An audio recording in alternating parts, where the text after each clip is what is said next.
Welcome in, FG fam, to another episode of the Colorado Rockies franchise on MLB The Show 22. It is time, officially, for the Year 2 draft, and there were a little less submissions for players than I thought that there would be, to be quite honest with you. That means that if you submitted when I asked, you're in. Might not be the exact terms you submitted, but I tried to find the best players that I could in the parameters that you guys were kind of asking for. So you are, after all, the viewers that were paying the most attention, and you did what you needed to, so you deserve it. This is your draft day, so congratulations. Now, we will have international, high school, and college players drafted, with most coming from the latter. We will stop to acknowledge Rockies draftees along the way. All of your players were taken in the first couple of rounds. But we're going to go through the Rockies picks and maybe check out a steal or two here along the way to look out for throughout the rest of this series. Let's get started with the 2023 MLB Draft. With the first overall pick of the 2023 MLB Draft, the Pittsburgh Pirates select Frank Chavez, 20-year-old reliever from Nicaragua. Now, Nicaragua national team wasn't on schedule to compete this year, so Frank decided that he was going to move to the States and join the Texas Longhorns. It was a good choice for him as he locked it down for the Hook'em Horns with his great combo of breaking balls and speedy pitches. He possesses both a 4- and 2-seam fastball over 93 miles an hour, and his curve, slider, and circle change can all be devastating at times. The Pirates make an interesting choice going reliever number 1, but he does look to be a sure thing in the pen. With the second overall pick of the 2023 MLB Draft, the Oakland Athletics select Doug Feliz, 19-year-old reliever from Puerto Rico. Now, with a rather small international tournament this year, Feliz is another one who thought it would be best to come to the mainland and compete in the NCAA. He did so with Rutgers, and he shined there. His 3-pitch repertoire needs a little work, but he's a high strikeout guy who rarely ever walks a batter. Unfortunately for him, he's been known to give up a long ball every now and again.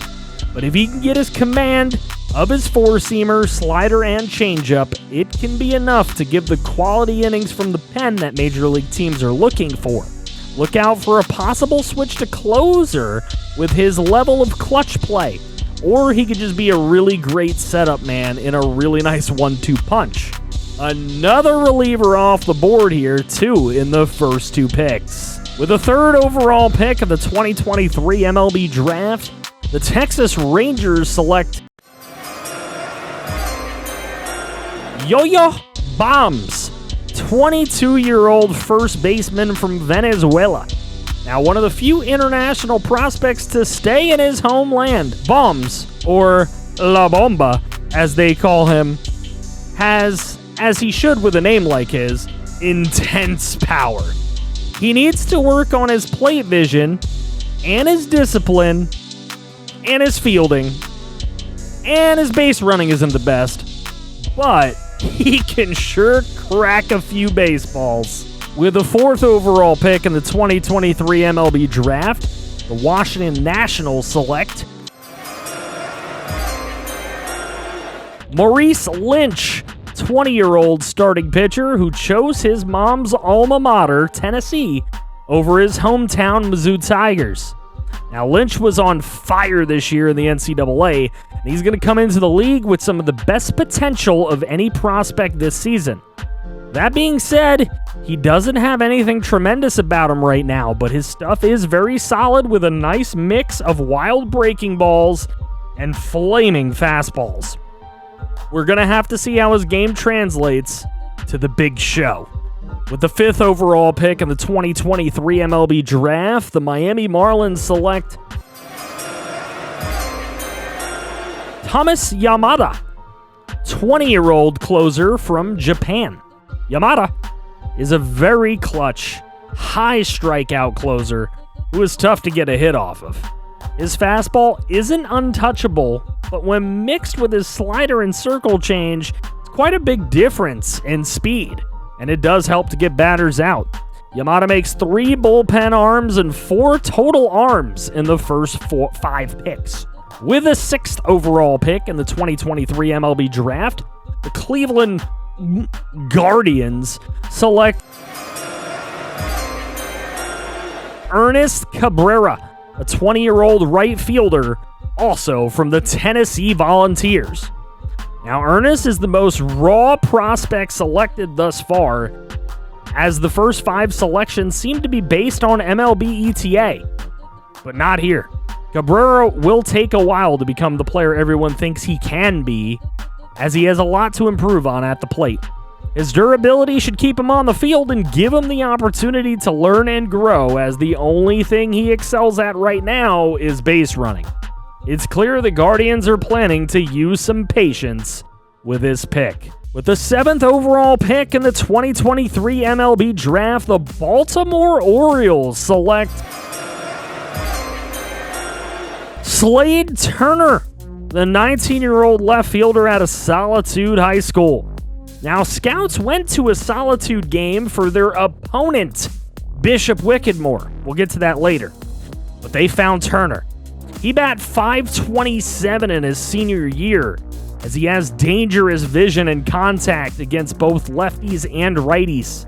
His discipline could be a little bit better, and his defense isn't quite good enough, but he is a clutch hitter, and it helped him keep the moment in front of him with scouts in the stands and bring the attention necessary for him to go top 10 in this draft. And even if he didn't, he would have had tons of scholarship offers lined up. We're going to see how long it is before he's a pesky clutch hitter in the major leagues. With the 8th overall pick in the 2023 MLB Draft, the Kansas City Royals select channel member prospect Billy Bath. Yeah, that's right, Bath. 21-year-old right fielder from Australia, the land down under. Now, Bath is another power hitter in this class, like his opponent in the World Finals, Yo-Yo Bums. However, he's a better contact hitter with slightly less power than Bums. And Bath is the better clutch hitter and far better base runner. That alone helped him to get a few timely hits en route to leading his Australia squad past Bums' Venezuelan team. However, Bums went top 3 due to the flashy moonshots he's hit. Gotta wonder if that puts a chip on Billy's shoulder and causes him to show out. Might be a rivalry to look out for in the future. The 9th overall pick in the 2023 MLB Draft, the Minnesota Twins select Tony Hansen, 20-year-old catcher out of Rutgers. Another Rutgers player going early, the New York native was angry that a catcher spot was not open at Syracuse, where he really wanted to go. We'll get there. And he killed it at Rutgers instead. Hansen has a ton of potential, but he's super raw at the plate right now, and he's got a lot of learning to do. But his hitting might be enough to potentially make a AA roster this year. We'll keep an eye out, and we'll see how he grows for the future. AL Central's making some long game picks here rather than for the short term right now. With the 10th overall pick in the 2023 MLB Draft, the Arizona Diamondbacks select Kevin Espinosa, closer from Venezuela. Another great Venezuelan, Espinosa makes it another pen arm in the top 10. And he has nothing that stands out, but that's because everything is just very good. A strength that does set him apart from other pitchers in this class is his control. He doesn't pitch the fastest or have the most movement, but he keeps the walks down, the homers down, he's clutch, and he's got the command. That's something worth taking top 10. Watch out for Espinosa if he stays in the NL West when he's called up to the bigs. We'll be taking him on a lot. Let's fast forward to the Rockies' first round selection at pick number 16. And that selection is catcher Kyle Valentine of Syracuse. Remember that catcher spot that wasn't open? Well, Valentine's the one who had that catcher spot that Tony Hansen wanted. And he's kind of an odd catcher prospect in that he's going to need a little bit of time in the batting cages, focusing on his contact. but that boy can put baseballs deep in the stands. He has tremendous power for a catcher, especially against righties, and his fielding is wonderful.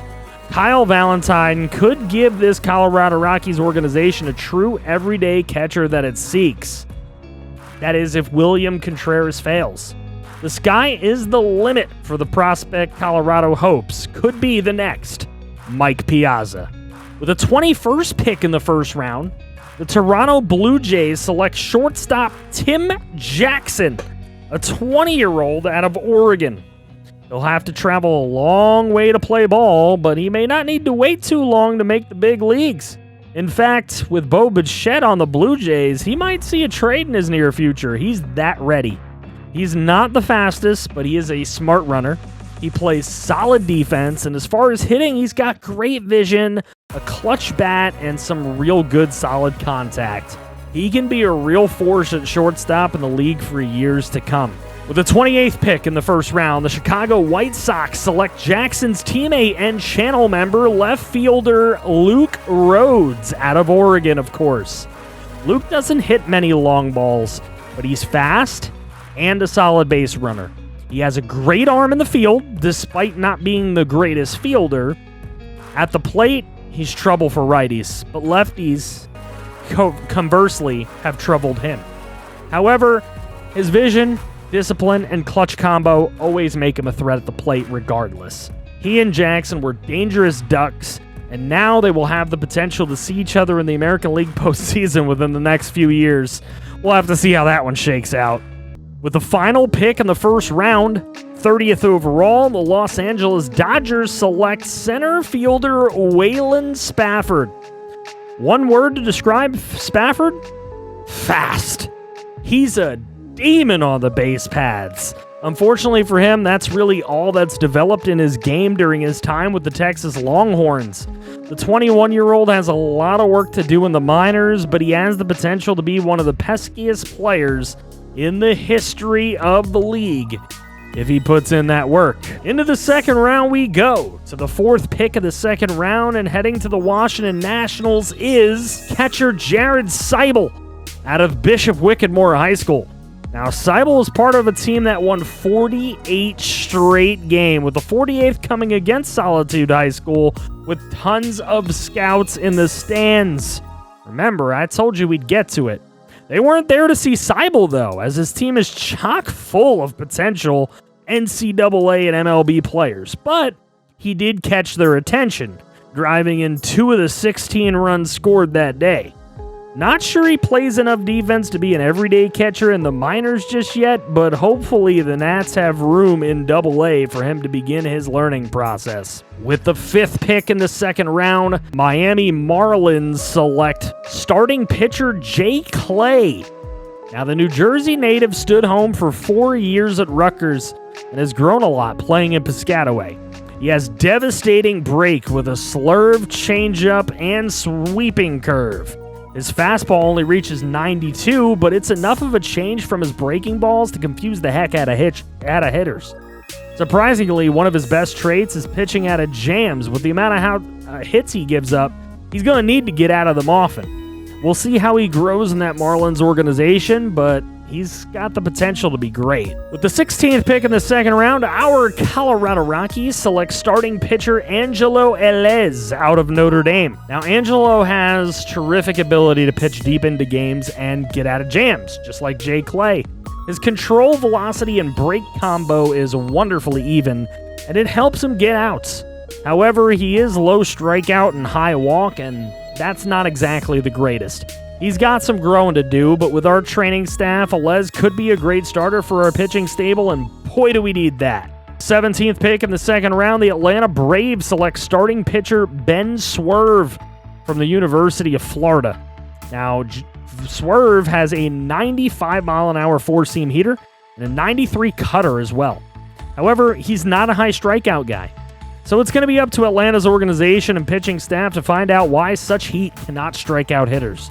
They're going to have to improve his control and get those breaking balls to fool more hitters. I look forward to seeing Swerve being one of the better pitchers in the minors for the next couple of years before he makes a jump to the majors. Now that we've gotten through all of your players, we're going to check out the rest of the Rockies draft along with a few steals. The steal of the third round and maybe the entire draft could end up being second baseman Robbie Sandoval of the Pittsburgh Pirates. Now, Robbie hails from Cuba, and his only weakness is his power numbers. He runs well, plays solid defense, great contact hitter, good vision at the plate, discipline. The Pirates could have an everyday second baseman here. What a steal. As for our Rockies, their third-round pick is right fielder Ray Shelley out of Notre Dame. Being a teammate of Velez, scoring runs wasn't always necessary. However, a lot of the runs from the Notre Dame Irish were driven in by Shelley, with over 90 RBIs this year. He has great contact numbers and really nice discipline and clutch performance at the plate. He's not a good defender, and he doesn't have a good arm in right field, which is bad, but he's speedy both in the field and on the base paths. Many don't love his pro potential, but he could grow into a nice role player and bench bat for us. The steal of the fourth round came within our own division as the San Francisco Giants scooped up starting pitcher Kevin Simmons from California. Once a really good pitcher with the Texas Longhorns, he took a year off to care for his ailing mother. He worked out for this year's draft and entered despite missing a complete season. Scouts took notice as they saw a pitcher with very good control of his three-pitch repertoire of a four-seam, two-seam, and slider. He throws hard, he walks very few batters, and he has pretty good control. He needs to work on his location and not give up the long ball, though. With his game and his character, watch out for this 22-year-old in the Giants organization. He's going to fit in just fine. For our Rockies in the fourth round, well, we went to another guy who could be the steal of the entire draft, and that's starting pitcher Charlie Jefferson out of Ohio State. Now, Charlie has to work on striking out more batters and giving up less hits and home runs, but he does barely walk anyone. He has nice movement, and he pitches very deep into games, and he throws hard. His four-seamer goes 95, his two-seamer goes 94. If he could work on controlling his pitches, he can be a menace in the major leagues. Let's hope he realizes that wild potential. Fifth round was seemingly bare, even for our Rockies, which we'll get to, but the Angels did find some potential in center fielder Sean Rodriguez from the Notre Dame Fighting Irish. He's super raw, but he is extremely fast. This 21-year-old Indiana native may not even be ready to compete in the minors yet, in my opinion, but when he gets there, he's going to be a pain in the ass on the bags, I'll tell you that. For our Rockies, I did say the pickings were slim. We bring in Ramon Quintero from California. He was in high school last year, but it was found out that he lied about his age. And he's actually 22. However, he has really nice power numbers against both lefties and righties. He isn't ready and may never be ready to get any higher than AA ball. In fact, Quintero is the kind of player that GMFG would use as trade bait, but for now, he's a solid bench bat in the minors at least, and he had a good one season at Oregon, so if that's any consolation, we'll see how it goes for Quintero. Final round wasn't really much better for our Rockies, as they selected reliever Daryl MacArthur out of Bowling Green by way of the Netherlands. Now, he doesn't walk many batters or give up many home runs, but that's as good as it's going to get with Daryl. He's got a lot to be desired with his control and strikeout numbers. And yeah, he's a bit strange coming from the Netherlands over to the States. He's still got a lot of things to learn culture-wise. Only spent 1 year in college ball, and it was at Bowling Green in the MAC conference, so he's got some work to do. However, there was a final round steal. Unfortunately, it's from everybody's favorite team, the New York Yankees, with starter Tyler McGregor. The 21-year-old from Utah who went to Oregon, and it's easy to see with all these prospects why Oregon did end up winning the College World Series this year. McGregor had not one but two no-nos this year, albeit with not many strikeouts. His control, though very inconsistent, when it is on, it's near unhittable. Some are curious just how much better he can get, but he's already a really good player. It's just a question of his control and if a pitching coach can get anything out of his breaking balls. And there you have it. We've gone over your 9 players that you guys submitted, our 6 picks with the Colorado Rockies, 7 other players picked in the top 10 of the draft, and 4 potential later round steals. That's another 26 players to look out for in this franchise mode. Which player is your favorite of this bunch? Let me know in the comments section below. Next offseason video, we're going to take a look at all the players from this year as well as last year and see where everybody's kind of at. If you guys enjoyed the video, please give it a like and help push it out there with a like, a comment, share it, tag me on social media, Twitter, Instagram, all that good stuff. Make sure you check out the link in the description to the Discord and the Twitch. Come hang out with us. Discord is one big giant chat room. You can have voice chats, you can have video calls. We can just chit chat in there. And Twitch is, of course, the place where I do all of my live streaming. And I love hanging out with you guys on a daily basis. So if you guys do show up to that, I really appreciate you. You guys are awesome. I will see you guys in the next one. A shout out to all of my channel members who I absolutely love as well. And that's Cascray Gaming, Rigoberto Ramirez, Raider Bear Comics, Christian Horn, Derek Vance, T-Clay24, TNJ, Jeffrey Kendrick, David Morslander, and V-Dub Productions. Come hang out with us outside of YouTube. I'll see you guys on the very next video. Hopefully you guys are excited for this draft class. Take care. I feel you somehow.